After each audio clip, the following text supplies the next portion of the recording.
Hello Reefers, it's been a while. Thank you for joining me again today. This is Steven with Corals Daily. So it's been a few months since my last update, and one of the main reasons why I haven't done so much update is because the tank literally looked like crap with a lot of the cyanobacteria algae. I still have a little bit, but much better growing in the tank, and also it was kind of go through a pH fluctuation.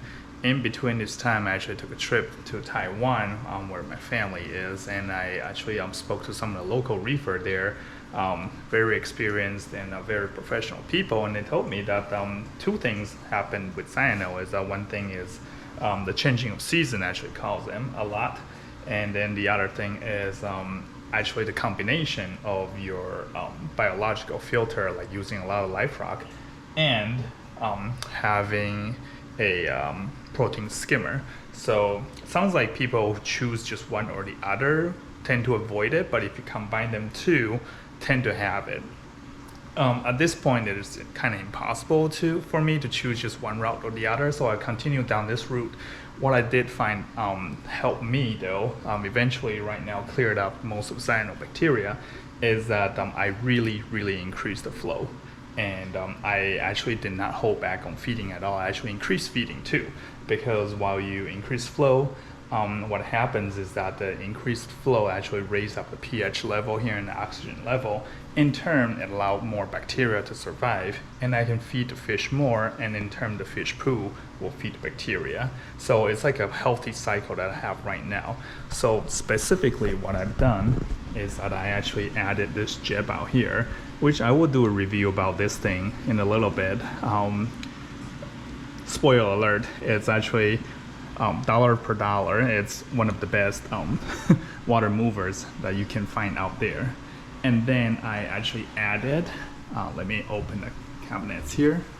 I added a couple of the Kessel A500s just on this end because I have SPS on this end. Again, I will do a review to compare the Kessel and the Radiant lights in a little bit. And also, a couple more things I've done is that I used to have my biological section over here right beneath where the return water flow. And then I had my skimmer on this side. So what happens with that is that the skimmer is actually getting very low water flow. There's not a whole lot of water that passed to the skimmer side.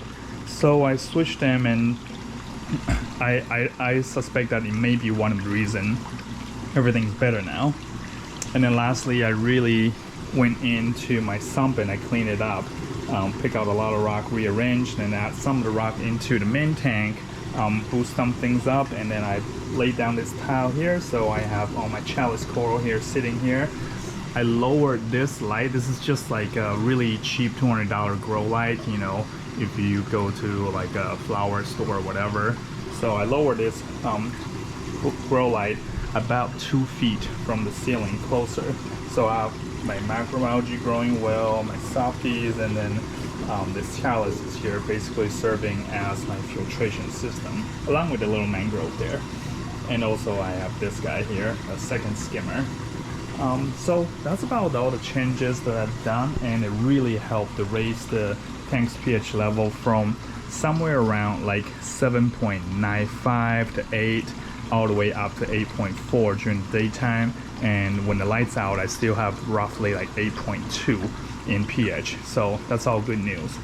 So next, in my next video, I think what I'll do is I'll go in, and this is kind of like preview, I'll probably dunk my camera into the water and I'll show you section by section some of the changes, some of the additions.